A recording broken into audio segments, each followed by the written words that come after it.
തവനൂർ ചെറുകോട് 28-ലെ സൂര്യകാന്തി തോട്ടം കാണാൻ സന്ദർശന തിരക്ക്. ഭംഗിയേറിയ പൂക്കൾക്കൊപ്പം നിന്ന് ഫോട്ടോയും സെൽഫിയും ഒക്കെ എടുക്കാനായി സ്ത്രീകളും കുട്ടികളും അടക്കം നിരവധി പേരാണ് ഏക്കറിലധികം വരുന്ന സ്ഥലത്തെ സൂര്യകാന്തി തോട്ടത്തിലെത്തുന്നത്. ചെറുകോട് സ്വദേശിയായ പൊറ്റയിൽ സീമാവുവിന്റെ 5ാമത്തെ സൂര്യകാന്തി തോട്ടമാണ് 28-ലേത്. സുഹൃത്തുക്കളായ CP ഉമ്മർ, ചെറിയാപ്പ ഏലംകുളം എന്നിവരും കൃഷിയിൽ സീമാവിനോടൊപ്പമുണ്ട്. കൃഷിയിൽ നിന്നുള്ള വരുമാനം കുറഞ്ഞതിനാലാണ് പ്രദർശനത്തിലേക്ക് തിരിഞ്ഞത്. നേരത്തെ ഗുണ്ടൽപേട്ട്, പൂക്കോട്ടുപാടം, എളങ്കൂർ, മഞ്ചേരി, മുട്ടിപ്പാലം എന്നിവിടങ്ങളിലും സീമാസു സൂര്യകാന്തി കൃഷി നടത്തിയിരുന്നു. ചെറുകോടിൽ പിന്തുണയുമായി കൃഷിവകുപ്പുമുണ്ട്. കഴിഞ്ഞ ദിവസം വൈകിട്ടോടെയാണ് പ്രദർശനം ആരംഭിച്ചത്. 2 ഏക്കറിലെ മനോഹരമായ സൂര്യകാന്തി തോട്ടം കാണാൻ ആദ്യ ദിനത്തിൽ തന്നെ നിരവധി പേരാണ് ഇവിടേക്ക് എത്തിയത്.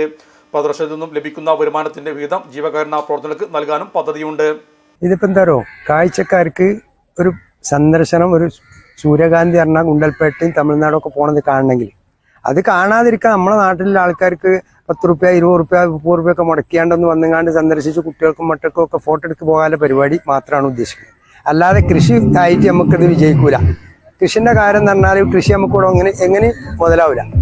Sahara golden diamonds, Kottappadi, Malappuram. Phone 9744 912 916.